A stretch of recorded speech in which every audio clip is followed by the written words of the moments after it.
So in the book I write about the 2010 Trust Barometer, and what's interesting is that what comes in at number 3 is employees of a company. And I find that very interesting because what that tells me as a consumer is that I trust employees of a company more so than I trust other channels like corporate communications, advertising, search, and even social networks. And so a lot of times I tell clients or friends or those in the industry, like, what are you doing to empower your employees? Because they're trusted. And the reason why they're trusted is they're human, right? You and I as customers, we relate much more easier to other humans than we do a corporate entity. And so that's why I think they're trusted and there has to be a level of authenticity.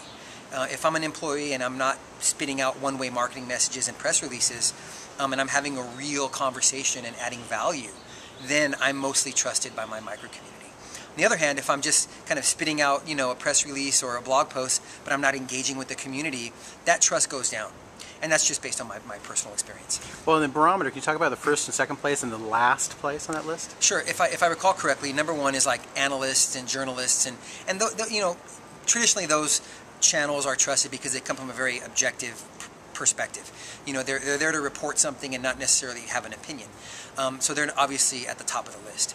At the bottom of the list, it's like corporate communications, and it goes back to press releases and even advertising, where you spend millions of dollars on messaging. Inauthentic. It's inauthentic, and it's simply a marketing message. It doesn't really add value to the conversation, and for years the trust and credibility in those channels has declined. And most people don't even see it just because they have filters.